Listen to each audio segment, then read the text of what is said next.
All right, guys, what's up? What's up? Welcome to Tactical Shigarami TV, and this is more than likely going to be a very impromptu and quick video. I did request this thing for quite some time, and I was surprised to kind of find it come in the mail today. So if you checked out the thumbnail and the title, you know exactly what this is. And this is something that is a little bit uncommon right now, maybe in the States or anywhere else, but in Japan right now, this is kind of the wave for people to still use it. And if you can kind of see what I have in the background right here, that should be a little hint to what this is. So let's go ahead and unbox and show you guys what we got. Ooh, okay. Yes, yes, yes.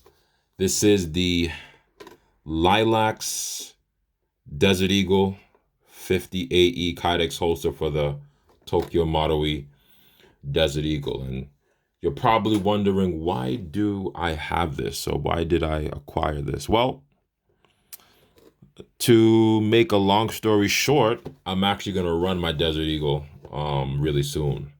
And I want to get a holster for the hip, just something that can just kind of, mount it on the plate carrier or on the holster on the hip or whatever the case is. And sometimes the shoulder mounted holster is a little bit inconvenient to use. So we decided to go with this. As you know, with Laylax, they always have a very interesting approach to packaging. So as you can see here, they have the YouTube instructions here on the side. You can scan this and, watch the instructionals on the YouTube channel that they have. And yeah, we have it right here. KYDEX holster, lightweight frame, proof and impact resistant. Desert Eagle 50A KYDEX holster, never miss your moment.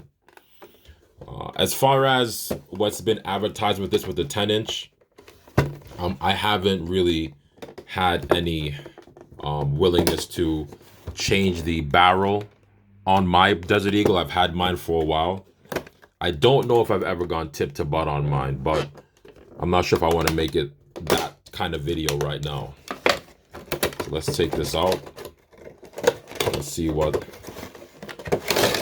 we got here. So, all right, very interesting. It seems really light. It's got the little paddle on there, very similar to the Black Hawk. And this entire thing is pretty much plastic. So what I can see is with this little screw here, I can sort of adjust the angle that I want to put it in. And yeah, look at that. That looks really, really light. Really, really light. Let's see. There are no instructions here inside of the box. So everything is online. And yeah, first glance, this thing is really light, man. Laylax. They make good stuff. Usually what I tend to get from them for the most time are internal parts. I have gone in some ways and gotten other types of gear, such as bags and things like that, which I've had mixed experiences with, some good and some bad.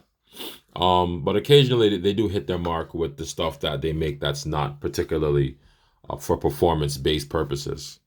So this is really interesting. I like the overall, the feel of it. It seems very rugged, and it seems like it will tolerate some abuse. Not that I will abuse it. So what I actually have on hand, and I don't want to sort of do too much manipulations here on camera with this, is my actual Desert Eagle, which you may or may not have seen on camera. So we're gonna just take this out and get this here.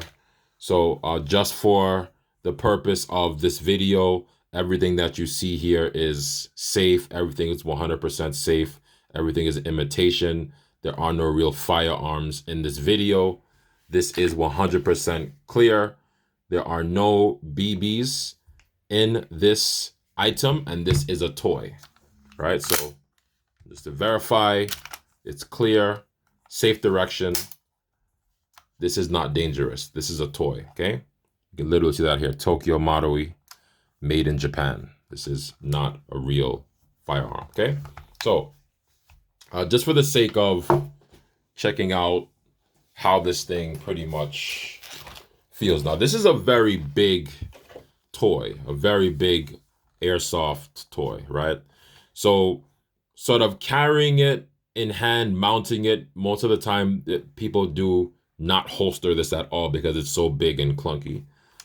They tend to do the shoulder mounted holsters, which were popular back in the day when I first got this, maybe around maybe 5 or so years ago. And at this, I guess up until recently, because of the resurgence with the addition of the custom parts, i.e. this 10-inch barrel or whatever this thing is, this has sort of seen some resurgence. So let's take a look. Okay, wow. Okay, that changes everything. So as you can see, this thing fits perfectly. Look at that retention. So this does not come out. Let's see now if I want to take this out. What is the best way to take this thing out? Oh, okay, you got to really yank at it. So like the other, KYDEX holsters for Glocks and such, you do have to, it does snap in, but to take it out is going to require a little effort. So you do have to sort of get it in, and then you have to really try to get it out. Now, for me personally, the thing that I don't like about these kind of holsters, even though you can't be picky with a setup like this, is that you don't use there's no button lock or anything like that. Like the Blackhawk Omnivore, which is my main holster, that has the button touch, the button switch. So once you're trained on the button switch, it's very easy to get access to having the airsoft sidearm on your hip. It's very easy to get it out, if you have a light, whether it's a Glock or whatever the case is, a Beretta, any kind of airsoft sidearm. You hit the button and it comes right out. Once you train that draw stroke, it's very easy to switch and to get it out almost at a moment's notice. So as you can see, a lot of the times when I do play with my Omnivore on camera, you can never tell that I'm having difficulty to take it out. It's not a chore. But with something like this, you have to really sort of understand how much pressure you need. See that? To get this out. But it does snap in and it's lightweight, so that's really good. And you do have a bit of a barrel sticking out right there. So that's going to be a factor as well. So probably something that you got to really look out for if you're going to be running something like this is how much of this is going to be exposed. But in my opinion, you wouldn't really need to put that extra 10-inch upgrade on there. This is going to pretty much make it unwieldy. And that literally does nothing for your performance. But if you're into the aesthetics or whatever the case is, then more than likely, you're going to want to go for that.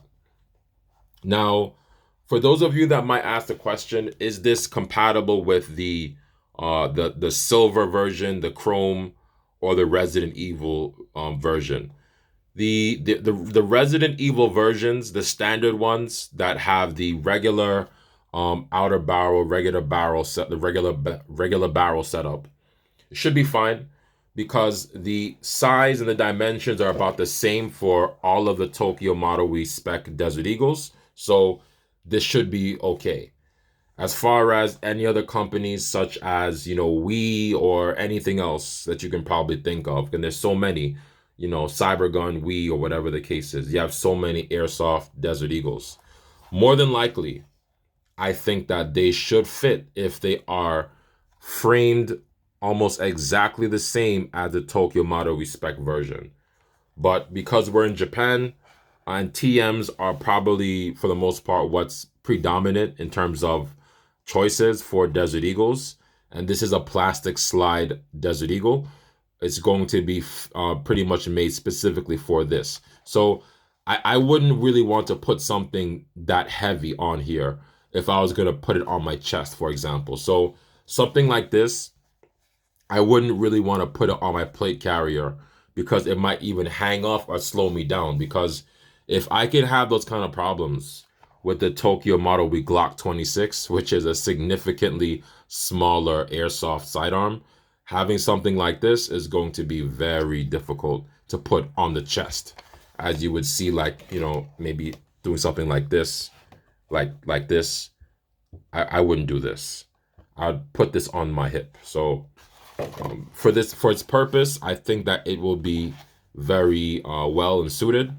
And let's see how the weight feels here when we put the magazine in. Yeah, so we're gonna have a little bit of weight right there, literally on the end. So this will definitely be better on the hip, and then getting it out is actually a lot easier with the magazine in, with the extra weight. It's easier to manipulate. So, you know, very interesting. You know, for those of you guys who are interested in this, let me know. Drop your comments. I cannot post links anymore, guys. So, you know, don't ask me for links. I'm very sorry. I can't do it. I don't want to get in trouble. If you have any questions, you know what to do. Just drop your questions in the comment section. And look out for some more Desert Eagle gameplays, all right? See you guys soon. TAC TV, we're out.